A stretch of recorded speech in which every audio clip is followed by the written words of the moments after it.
Hey, good morning, Pete, North Las Vegas. Decided to take a look at my old 1911. I purchased this back in 1997. It's a combat target model, and it's become quite a rare pistol.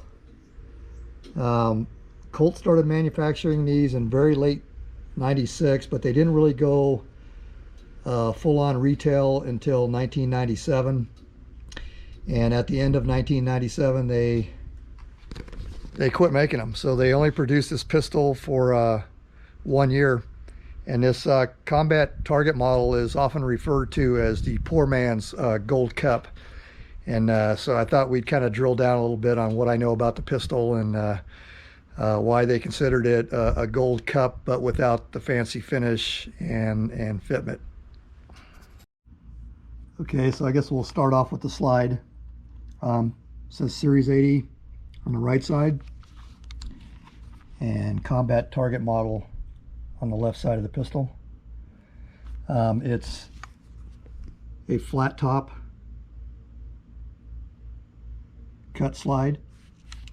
It has the lowered and flared ejection port. It has an acro adjustable, fully adjustable sight, windage and elevation.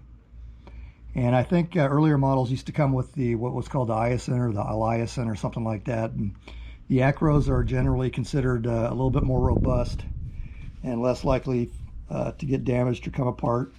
It has the combat skeletonized hammer spur. It's got a beaver tail. It's got the wraparound rubber grip with the silver medallion. Has the skeletonized wide trigger similar to a gold cup, but it does not have the adjustment screw. And mine is the wide version with ribs. And it has a beveled magazine well. I don't know how well the camera's picking that up, but you can see that it's beveled. Hopefully you can see that. And the only other thing is on the serial number, if you have a true combat target model, I believe that all the receivers came serialized with CT at the beginning and E for enhanced.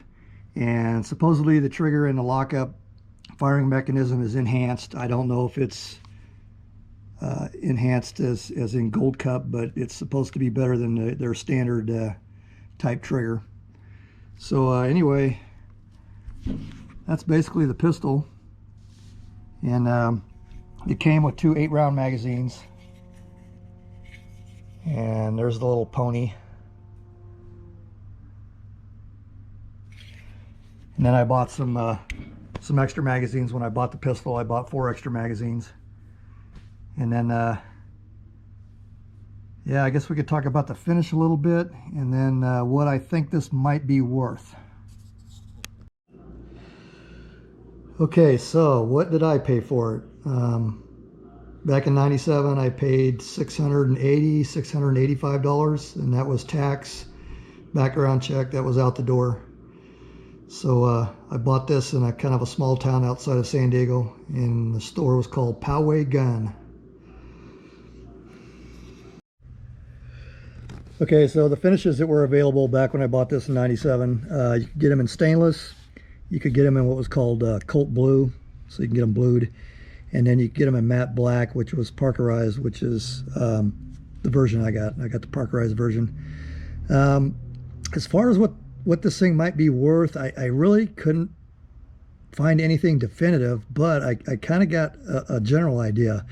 I saw one that was that got auctioned off at Barnaby's. It was brand new in the box, never fired, not a scratch on it, and that went for $2,000.